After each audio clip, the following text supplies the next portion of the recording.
प्यारे बच्चों, आशा है आप सब स्वस्थ व प्रसन्न हैं और आपने अपनी नई कक्षा की पढ़ाई ध्यान से करनी प्रारंभ कर दी है। अति उत्तम। तो बच्चों, आज हम आपकी हिंदी की पाठ्य पुस्तक सुनहरी धूप में से पाठ 2 पढ़ेंगे। इसमें लेखक ने आप बीती के माध्यम से हमें खरीदारी करते समय सावधानी बरतने का संदेश दिया है। आइए पाठ पढ़कर जानते हैं कि लेखक के साथ क्या घटना घटी। पाठ 2, कश्मीरी सेब।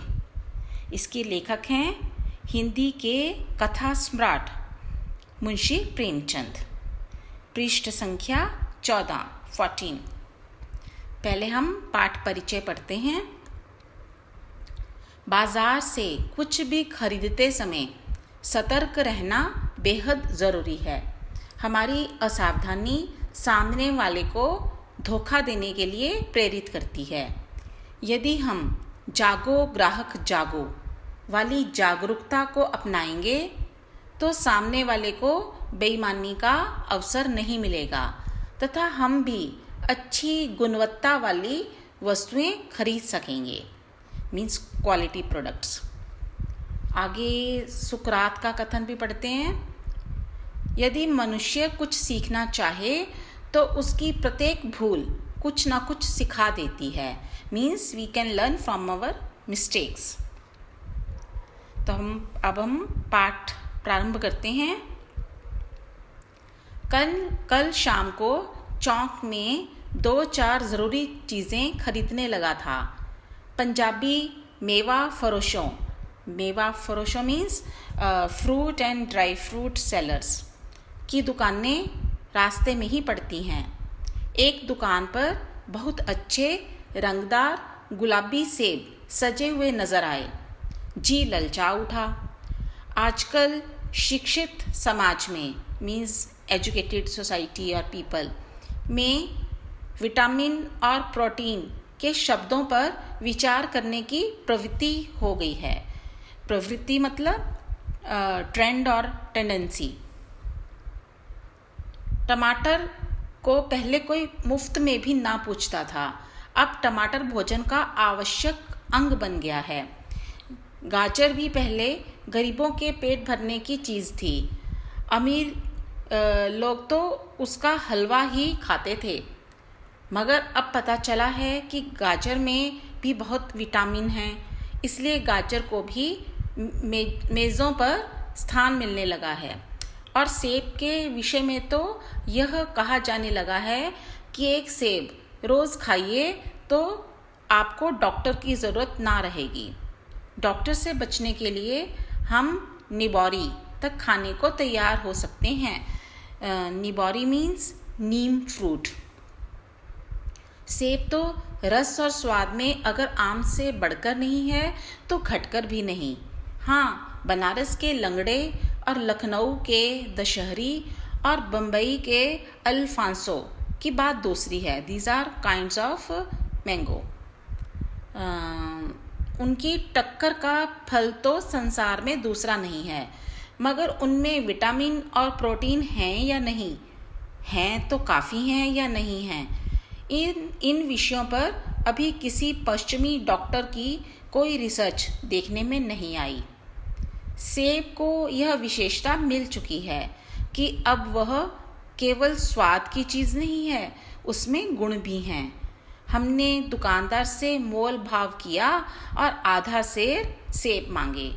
आधा सेर means around half of the KG. Then अगला पृष्ठ है। दुकानदार ने कहा, बाबूजी बड़े मज़ेदार सेब आए हैं, खास कश्मीर के, आप ले जाएं, खाकर तबीयत खुश हो जाएगी।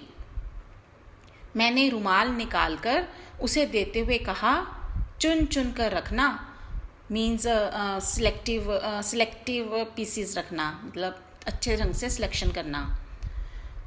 दुकानदार ने तराजू उठाई और अपने नौकर से बोला, आधा सेर कश्मीरी सेब निकाल ला, चुन कर लाना। नौकर 4 सेब लाया। दुकानदार ने तौला, एक लिफाफे में उन्हें रखा और रुमाल में बांधकर मुझे दे दिया। मैंने 4 आने उसके हाथ में रखे। घर आकर लिफाफा ज्यों का त्यों रख दिया, मीन्स एज इट इज़, उसको खोला नहीं।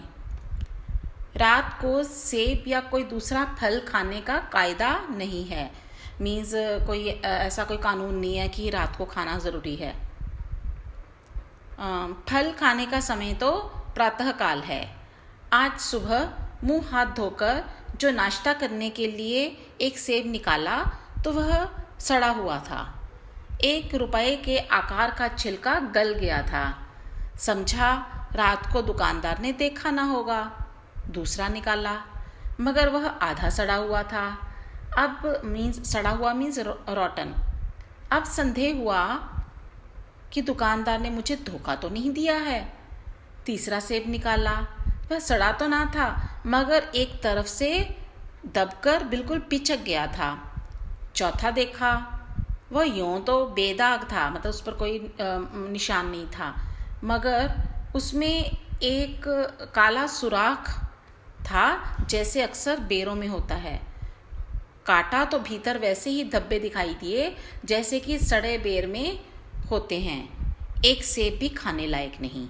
4 आने पैसों का इतना गम ना हुआ जितना समाज के इस चारित्रिक पतन का। चारित्रिक पतन मीन्स डाउनफॉल ऑफ कैरेक्टर। दुकानदार ने जानबूझकर मेरे साथ धोखेबाजी का व्यवहार किया। एक सेब सड़ा हुआ होता, धोखेबाजी मीन्स चीटिंग, एक सेब सड़ा हुआ होता तो मैं उसको क्षमा के योग्य समझता, सोचता उसकी निगाह ना पड़ी होगी, मगर चारों के चारों खराब निकल जाएं तो यह तो साफ धोखा है। मगर इस धोखे में मेरा भी सहयोग था। मेरा उसके हाथ में रुमाल रख देना मानो उसे धोखा देने की प्रेरणा थी। उसने भांप लिया, मीन्स जान लिया, गेस लगा लिया कि यह महाशय अपनी आंखों से काम लेने वाले जीव नहीं हैं और ना इतने चौकस हैं। चौकस मीन्स अलर्ट, कि घर से लौटाने आए। आदमी बेईमानी तभी करता है जब उसे अवसर मिलता है। बेईमानी का अवसर देना चाहे वह अपने ढीलेपन से हो या सहज विश्वास से। ढीलापन मीन्स हम करना ना चाहेंगे यदि काम कि आप वो अपने आप ही कर दे सामने वाला, और सहज विश्वास मीन्स हम उस पर ट्रस्ट कर लेते हैं कि ठीक ही करेगा काम, हमसे धोखा नहीं करेगा। तो ये दोनों ही तरह के जो हमारा जो रवैया है बेईमानी में सहयोग देना है। पढ़े लिखे बाबुओं और कर्मचारियों पर तो अब कोई विश्वास नहीं करता।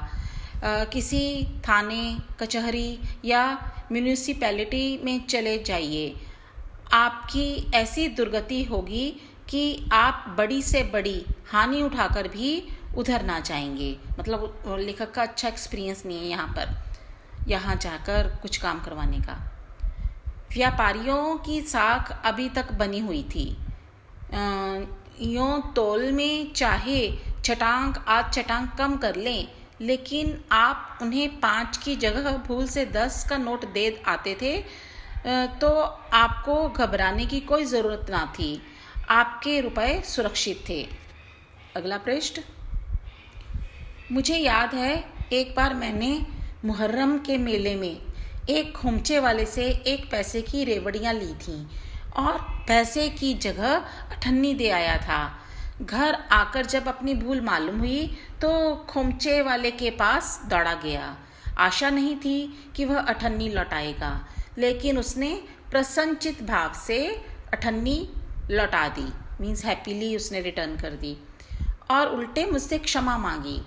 यहाँ कश्मीरी सेब के नाम से सड़े हुए सेब बेचे जाते हैं। मुझे आशा है पाठक बाजार में जाकर मेरी तरह आंखें बंद ना कर लिया करेंगे, नहीं तो उन्हें भी कश्मीरी सेब ही मिलेंगे। तो ये उसने आपके साथ मजाक में कहा है कि कश्मीरी सेब मिलेंगे, ऐसे जैसे उसको लेखक को मिले हैं। तो बच्चों, जीवन में खरीदारी करते समय ही नहीं, हर क्षेत्र में सावधानी बरतने की बहुत आवश्यकता है ताकि हमें जीवन में कोई परेशानी या कष्ट ना उठाना पड़े। तो आज के लिए इतना ही। अगली बार मिलते हैं इस पाठ के अभ्यास कार्य के साथ। तब तक के लिए गुड बाय, टेक केयर।